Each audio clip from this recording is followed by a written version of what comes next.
The Popular Action Party is really grateful to its militants, sympathizers, and critics in the diaspora.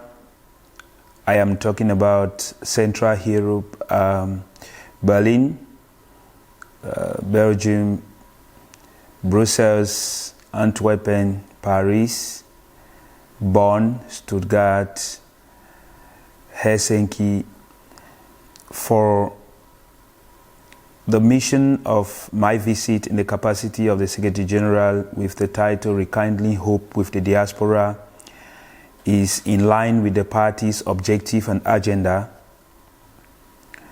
which have been challenged since 2017 with the war in present-day Northwest and Southern Cameroons. And our bastion of support is in this area. We could not, as a party, engage into partisan politics in the years of 2018 and 2020 respectively due to this war. And that's why during this period, myself and some other members of the PAP decided to volunteer for humanitarian actions. And we actively took part in the Higher Foundation, supplying reliefs to IDPs, refugees in the neighboring states of Nigeria, and also supporting those incarcerated by Kale or other forms of arrest or during the non-violent protest movement.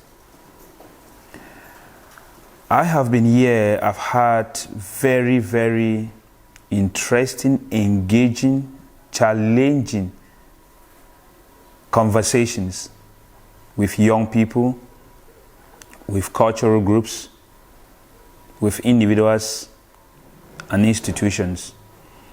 And this has made me to understand that rekindling hope is a great task for a society disintegrated by conflict, with growing hate speech, difficult political terrain, fragile democratic institutions,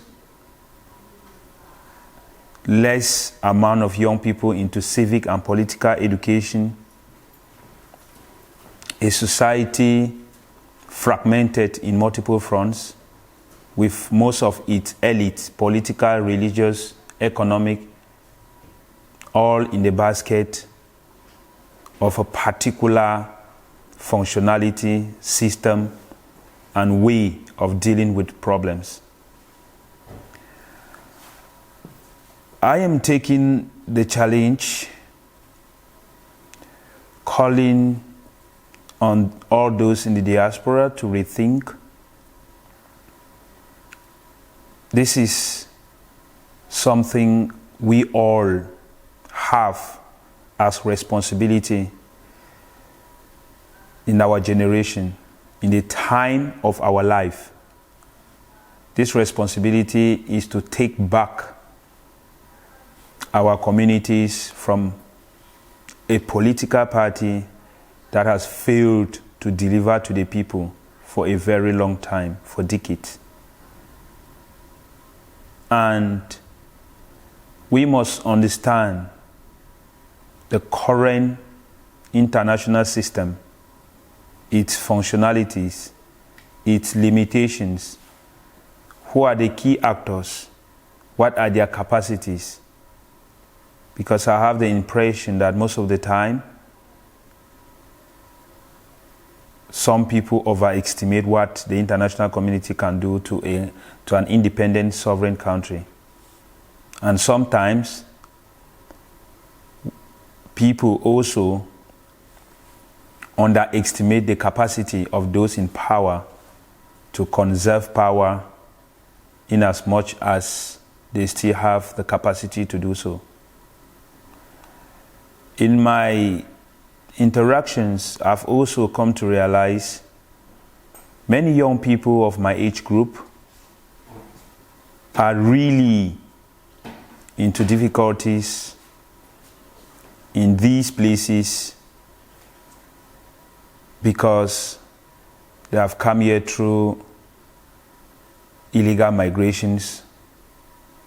They are into camps or some kind of very odd jobs, because there is no space for these young people in the country to express themselves, because there is no favorable economy for them to carry out small businesses tax-free, because Cameroon as a country have no opportunity for young people. You must be extraordinary to strive in Cameroon. You must be courageous enough to dare to say that things are not moving all right. You must have the special grace of God to do all these things, survive, and make it. That is why the new leadership of the Popular Action Party have decided to engage into conversations with those in the diaspora. The diaspora supported the leadership of former President Justice Aya Paul Abine when he took up the challenge to go in for the presidential elections of 2011. And out of the 23 candidates, he was fifth with thousands of votes throughout the national territory. Time have passed, things have changed, complexities have come in, we are in a different era. The new leadership under National President Jean-Denis Tabe is looking forward to presenting to you in the diaspora and those back at home the agenda of a new federal republic. A new federal republic that respects our different cultures, origins. A new federal republic that will be on the basis of democratic values. That will be on the rule of law. Practically, Cameroon is not supposed to be operating with the colonial dues, SDUs, and appointed governors. This is something we've written against long time ago, because it's inconceivable that a society in the 21st century that will want to advance in a social welfare economy or in competitive or constitutional democracy, and such a country is still managed in an appointive system of president appointing governors, appointing divisional and subdivisional officers. These systems have to disappear. We still uphold to the fact that the unitary system of government that is in Cameroon is existing in illegality, because no one could substantively prove till date that whatever thing happened in 1972 in the one-party system was generally accepted by Cameroonians. As a people, we need to ask ourselves, where is the future? Where are we heading to? What about tomorrow? What is your responsibility? What are you doing? I have also noticed that we have a lot of critics about how best things should be done, and very few people taking actions of how these things should be done. Actions make changes. 1,000 words do not fill a basket. At the level of the Popular Action Party, the hope of a new Cameroon in a new federal republic reflecting contemporary realities and historical past. A 12-state federal republic, which is my opinion and the debate I'm submitting to my party, where the cardinal point appellations of the different regions is changed, where we look at the realities of extreme north and say it shall be the Sahel state of Cameroon with elected governor, the Benue state that will replace the north region with elected governor by direct universal suffrage, Adamawa state, elected governor, direct universal suffrage, East region becomes the Kadi state with elected governor, direct universal suffrage. The central region divided into two with the Angola state encompassing Yaoundé and seven, which will be made up of 7 divisions currently, and the Mbam, Inobu, Mbam, Ekim divisions making up a state to form the Mbam state. Meanwhile, the South region, for me, I look at it to be the Memvele state,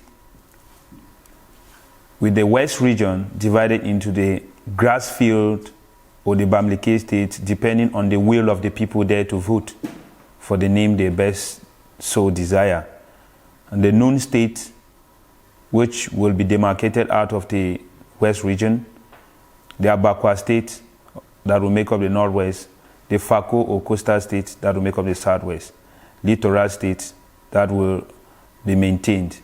In this kind of dispensation, where governors are elected by direct universal suffrage, and these people are of the regional origins, the resources of each region might be 60-40, 30-60. It can be reversible and irreversible. This depends on the arrangement that as a people we sit down and draw. Cameroon is best in its current composure, geopolitical composure, a federal republic. Because if we are divided into 6 or 4 geopolitical zones with a 12-state federal republic, with voted governors, direct universal suffrage, voted councillors, direct universal suffrage, and a loose presidential central administration managing external affairs, managing national defense, interstate routes, state universities and airports, we will do well. I hear people having this debate, this doesn't work in French Africa or Francophone Africa. I have traveled as a young person to about 45 divisions of Cameroon out of 58. I have traveled to about 10 African countries. I've traveled to Europe. I've talked with people, and in DR Congo, irrespective of the endless war, states there have greater autonomy, and regionalization there is a reality. And this is propelling those states with governors or leaders that have good faith and want to lead their people wisely to develop infrastructurally, welfare, social security, insurance. At least there is a measurable level of progress over time. Why not in Cameroon? All these conversations about too young to lead is a false education. It's about your capacity, your competence, and what you can offer. Cameroonian youths need to retract from the assumptions of nothing can be done to the assumption of I can do something for my country. Civic engagement is a collective responsibility. Knowing what the Constitution talks, the Penal Code talks, Electoral Code talks, Labor Code talks, will give you the argument. There is never a government that when the people rise to ask the government to accountability, the government subdue the people, except in Cameroon, because the people are unwilling to hold the government accountable in their numbers. For me, it is unwillingness, because we can't in Cameroon be having universities teaching law and political sciences like Yaoundé Toussoua, like Ngwaikili, like Boya, like Chang, with people studying principles of politics, law, social science, equality, economics, democracy, and they are living in a society governed by high instructions, and nothing is done. There is hope, because those in the diaspora are willing to support, they are willing to collaborate, they are willing to come back home, they are willing to invest. But are we back home willing to do our own part of the job so that this can be a reality in the nearest future?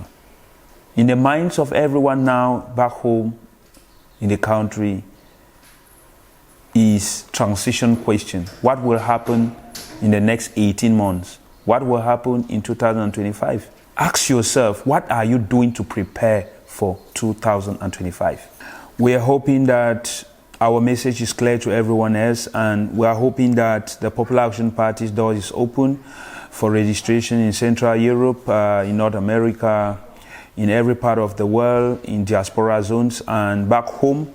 Our task remains. We are focused into building coalition and alliances towards a new Federal Republic of Cameroon. Long live all the great people fighting for change. Our inspiration comes from all those who laid down their life to make sure that we have the a minimum of freedom and life that we are able to live today. But in the time of your life, live the life of your time and be the change in your generation.